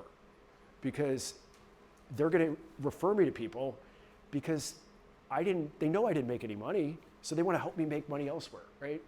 But, the thing I say at my luxury class is you're not going to meet 500 high net worth people. Be authentic, meet one. I told you 3 of my people were responsible for about 80% of my luxury business over the last 21 years. It wasn't about meeting 100 people, it was about meeting one, having an authentic relationship with them, and then scaling through them. But, I have a question for you. oh, keep turning this off. Yep. Oh, sorry. So, I mean, I know you talk about that, you know, you went into a building that, you know, there was people living in the building that, you know, you beat them out on the listing. Let's say you're in a situation, you know, with the inventory tight, we go to listing appointment, right? And they interview 2 or 3 agents, right? And then you get a call from them, and they say to you, hey, you know what, Seth, we like you a lot, but we decided to go with someone else. How do you have that conversation? You know, I'm guessing you were interviewing really great agents if you chose somebody over me. It must be an incredible agent, so good luck. However, is there something that I did or didn't do that you can share with me? And maybe they tell me and I say, oh, no, that's actually not the case. You know, like I actually do that. I syndicate my listings to 1,000 sites. Oh, you thought it was just going on Street Easy?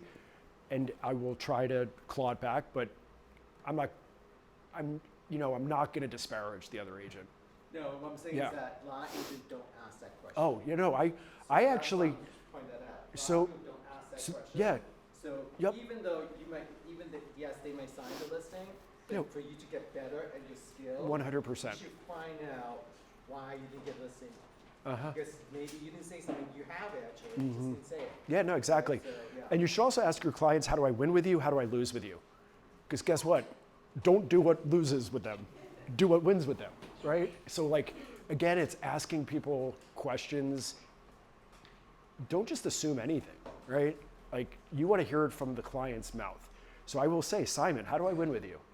You know, how do I lose with you?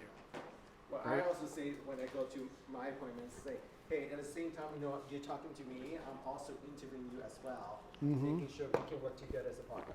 Yep. So I say the same thing, but a little differently. Yep. I say, well, if we decide to work together, you're going to get, you know, documents from John, my director of operations. You're going to get this, you're going to get that. But I always say, if we decide to work together, because I want them to know that I work with other people. And I mean, listings, I will, unless it's crazy priced, I'll take most of them. But buyers, I don't want to spend that much time with somebody I don't like. So like a lot of times I will say no, you know, and that fortunately I have a team. And the person I dislike the most on my team, I give that buyer to. No, I'm kidding. kidding. Kind of. Awesome. Any other question, anybody? Yep. I have one for the guys in first. Go ahead. Go ahead. Go for it. As you know, in this market, we have several offers higher than this. Oh yeah. And you just answered that one. But my point is, I've been doing this for a little while. Obviously, those things crazy money. Yep. What do you think about the market now? It's going to go up, down since you've been. Yeah, well, our market is very different. Like I said, we are so segmented. I'm breaking records in certain neighborhoods, and then we are having difficulty selling in other neighborhoods. We also had, I was in Florida, my in-laws in July, 5 contracts of mine, people backed out in the same week. I had to sell property multiple times. So our market's a little different. But if interest rates come down just a little bit, it's going to bring more buyers in, but it's not going to come down enough to bring more sellers. So what's that going to do? It's going to put additional pressure on an already constrained inventory. So Meaning the price will prices are going to go up. When interest rates come down enough where sellers flood the market, there will be more buyers at that point, but a lot of those buyers will have already gotten off the sidelines. So I actually think when interest rates come down enough, prices are actually going to go down, which is counter to what most people think. Because why is the market where it is? Constrained inventory. As soon as inventory frees up, we are overpriced, right? There is an affordability problem in this country. When is that going to correct? When more houses come on the market. That's just my 2 cents. I'm not an economist. That's my thought. Yeah. Next question. I thought that was really cool how you framed how can I know you, how can I How do I lose with you? Yeah. in framing that in a timeline, right? With your interaction with both a seller and a buyer, where would you place that? Would you come in the beginning kind of just to set Yeah. expectations, like, hey, Seth, great to meet you, off the rip. Yeah. What would it look like for me to win with you? Well, It would be at the end of my buyer consultation, Okay. or it will be right when somebody decides to work with me on the seller side. I won't say that at the pitch Okay. because I mean, maybe I would if I feel like it's gone really, really well. But I would wait until a seller told me that they wanted to work with me. I'd say, just to get off on the right foot, tell me how I win with you and tell me how I lose with you. And I'm gonna make sure I do the things that win with you. With a buyer, I would do it at the end of buyer consultation. Yep. Back there. Yep. Yes, my name is John, and I listed a home in last year in November in North Plainfield, not too far from here. And I ended up getting 21 offers on the house. 21? 21, you said? 21. Okay. Yeah, I've never had that. Yes. Not once in 21 years. Nope. It was priced just right. Mm-hmm. And excuse my Texan accent, but the thing is, of course, I was representing the seller. Uh-huh. Then in the process of getting the offers in, 3 other people showed up and they wanted me to represent them, Mm-hmm. hoping that, I'm gonna give them the inside information about, Yep. maybe get them a deal or something Yeah, yeah. like that. So I ended up getting letters Mm-hmm.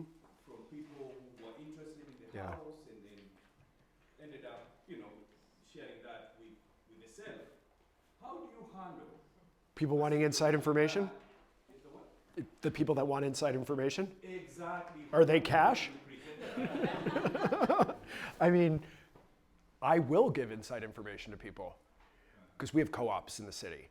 And some people are slam dunks for the co-op, some people aren't. So I will talk to my seller first and I'll say, we've got 10 offers here. 3 of these people are cash and they can fly through the co-op. Do you mind if I kind of give them a leg up? And they're gonna say, yes, of course. We want the person that's gonna close. So I don't always do that. A lot of times if I have a lot of strong offers, I don't wanna be a jerk. So I will tell people, thank you so much for the offer. We have stuff that's a lot stronger. However, I will say this to people because I don't want people to leave. Remember, come on in, the water's warm. I will tell people all the time, my seller is going to be looking at a lot of different criteria to make their decision because I want more involvement. The more involvement, the more chance that we go up. So I will tell people that we're looking at a variety of criteria. That might not work here because we have co-ops. So we're looking at debt to income ratios, we're looking at post-close liquidity, but you could be looking at mortgage contingencies, you could be looking at closing timeline, you could be looking at price, you could be looking at percent down, all that kind of stuff. So I tell people that we're looking at a wide range of criteria to make this decision. That didn't answer your question, but I wanted to share that. I will give inside information to people that are the best. Or if I get an offer from an agent over text without a REBNY financial statement for a co-op, they're not getting inside information. But the person that I've done 10 deals with, they might, because I know that they're gonna do this right and we're gonna close. So, I don't always give out inside information. I don't want people to think that I'm just like turning around giving people inside information, but if somebody's really strong and I want them to be the winner, I'm gonna do everything I can to make them the highest number, right? I think the question may be you might just be asking, are you, in terms of a dual agency, are you asking about the buyers or your top priority, which is always your seller? Yeah, your seller is your Dual agency. top priority. Right, so maybe his question might have been. Oh, around you're the representing, buyer. oh, you're representing both. I'm sorry, I couldn't hear up here. Yeah. What do I do in that situation? How strong are they? I'm not going to, I don't even like direct deals. You might, because you guys don't have co-op ones. I don't like direct deals because it's a lot of work. And I've usually given a discounted commission for a direct deal anyway, so I'm not getting like the full buyer commission. So I like somebody else doing all that work. Also, when I have an agent on the other side to hold accountable, it's better for me. However, I would say about 10% of my listings are direct, but not by choice. Do I give them inside information? I'd love to say no, but sometimes. So I'm gonna answer that. So when you have 21 offers, you have 3 people come to you, say they want to write the offer with you. I say, I'm so glad that you love this property. You know what? But right now, I'm the listing agent at this moment. So if you want to write an offer, I'd love to happy to refer you to one of my team members or someone in my office to write this offer for you. Just knowing that there's very strong interest, and just write your best offer as you can. Yeah. Right.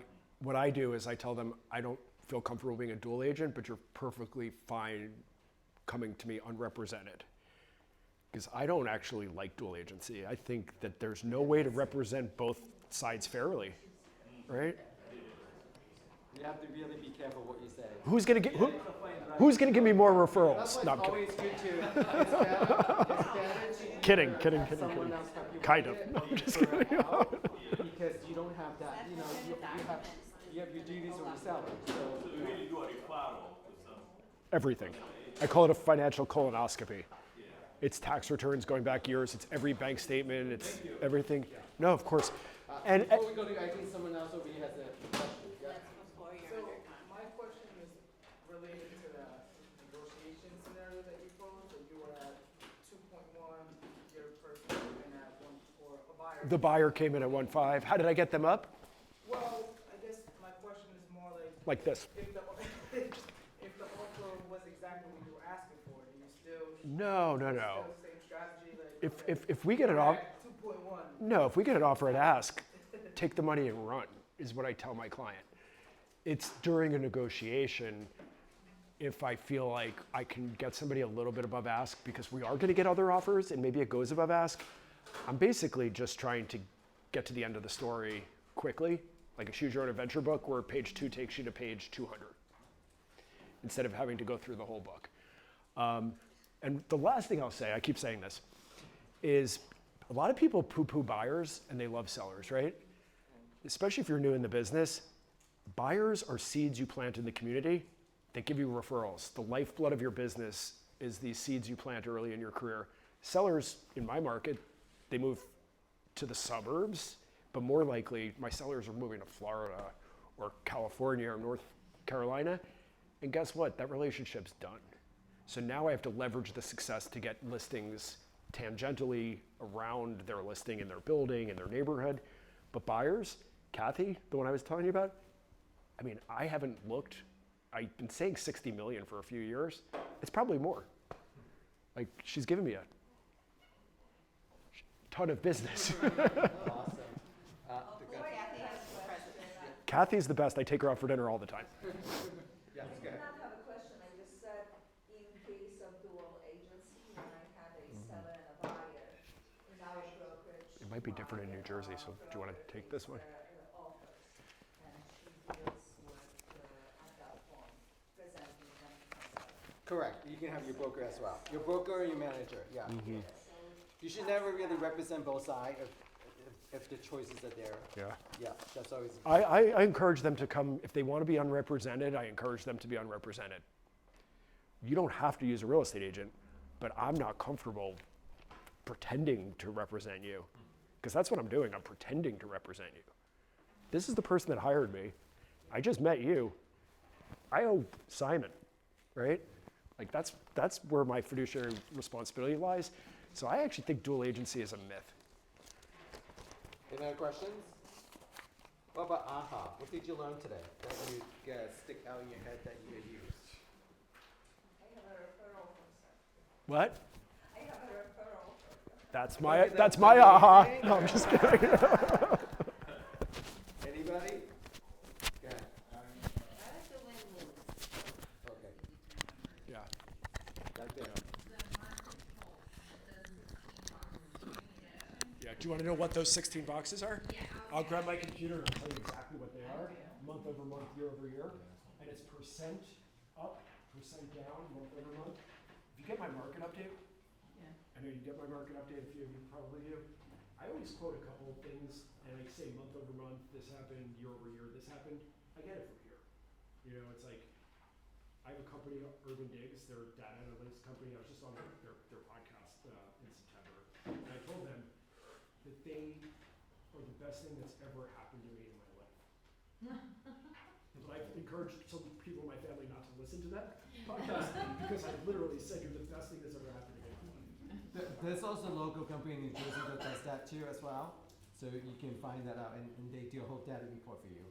So you can get monthly report. So I don't think I need your Wi-Fi because I think I have one Yeah. saved on my desktop. But let me just. What other ahas do you have while he's looking that up? Yeah. I thought it was awesome, similar to what Simon said, just get awkward and like really own the silence that you're gonna speak out. You know, it's so counterintuitive because like, I want to be prepared, I want to come to this training, I want to learn everything, and then I want to slam the client with it rather than just going. Oh, and they call me. My nickname is Storytime Seth. It's not natural for me to shut up, but I do because I know that that's the strategy to extract information. And everything that we do should be a strategy to extract information. Because the winner is the one that gains information. The non-winner, I don't want to say loser. The non-winner is the person that gives up information. Yeah, you natural that you're as a real estate agent, Yeah. you like to sell, right? So Yeah. you like to talk a lot. So a lot of time you need to kind of like pause. So there's a book called Mountain Is You. Everyone should read it. It's really, really good. It's about how to learn to pause and just let your client be the one talking. Ask the right questions and let them be the one. Just don't say anything. Let them be one telling because people will spill the beans. Like you would not believe. Like you ask them a couple questions, ask the right question, and they might be really cold to you in the beginning because you don't know who they are. And as you get to know them and as they get to know you, again, it's a relationship thing, right? So they get to like you, they trust you, they will start sharing information that you can find out about their kids, their parents, everything. And buyers and sellers, a lot of them are very protective of their information, at first especially. Real estate agents just spill the beans. It's crazy. I'm like, you just told me that? Why did you tell me that? But thank you. Yeah. They do that a lot. So What else? Back there, yes, Natalie. It's an aha. When working with buyers, I loved your comment, just letting them know the mindset, treating future equity and appreciation based on the time frame that you're there. It doesn't work in every situation, but because you're gonna be here for 20 years, and I use an average appreciation of 4% per year, which is relatively conservative. You're gonna be here for 20 years, that's 80%. 80% of 1.4 is 1.2. Like, that's a lot of money to play with. You know, it's not even your money today. It's the money that you're gonna get tomorrow.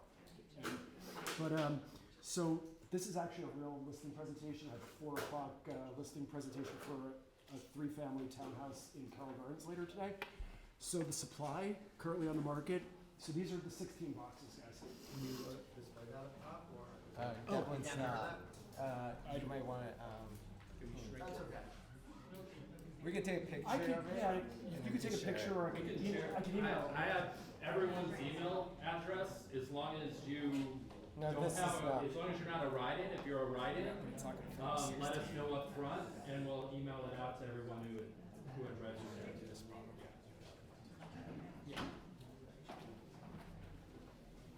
So essentially it's supply, it's liquidity, page chart, that means how fast things move. It's market pulse, and this is not actually the market pulse formula that I use, this is a different market pulse, but pending sales, average days on market, monthly new supply, monthly contract activity, average price per square foot, median sales price, median listing discount, days on market, net inventory trends, off market, meaning what's been taken off the market in the last month, monthly closed sales, monthly absorption rate. Right here it's 3.4 months, that's a strong market. Sales over asking price, 33.3% of townhouses in Carroll Gardens are going above ask. That's crazy. Awesome. So I'll take a picture of it. I'll share with everybody. So, any other ahas? This is not necessarily an aha, but could you, I didn't quite hear, when you said you got creative with the mortgage consultant, could you repeat that story? Is the question what I do to be creative with mortgage contingency? Yeah, I'm glad you asked that because a lot of people when I do this, they miss the nuance. I wanted to do Yeah. because math is not. No. It's in New York City, which I don't know what you guys put down as a contract deposit here. Is it 10%? It's 10, 20, it depends. Okay, Yep. so even more. We put 10% down. And if on financing, you don't get your financing, you get your 10% back. If you waive your mortgage contingency, you don't get financing, you lose your 10%, right? So if it's a $2 million property, you lose $200,000. So what I started doing, I think it was 14 years ago, is I would have my client put down 10%, but in order to win in a really competitive market, we would waive the mortgage contingency, but not put the full 10% at risk. We offer to put 2% in jeopardy. So we're showing that we have skin in the game by, if we don't get the mortgage, they lose $40,000. That is enough usually to get the seller to feel comfortable, but it's also enough discount off of the 10% that the buyer is comfortable doing as well. Anyone else?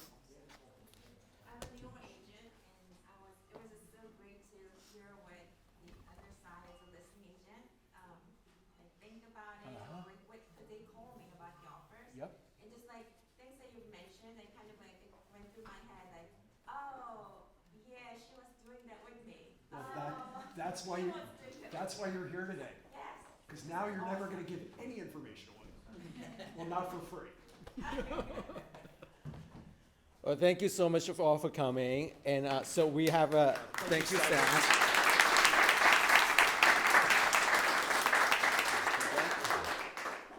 So we have two things. We have lunches for everybody. Please do come up and have some lunch and mingle and get to know each other. Lunch And, thanks to John. and thanks to John Lampkin.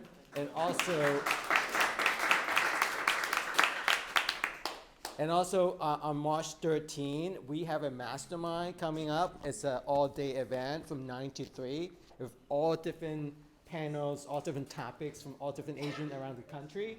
So it's at the Maywood Country Club. So we'll send that out shortly, probably by this weekend, and so you can save your seat and register. It's a really, really good event. You get learn from all the top agent that does really well in their trade and all the superpower. So come by, okay? March 13 at the Maywood Country Club, and I'd love to see you guys there. And also invite someone else to come next time here too, or at the mastermind. Thank you, guys.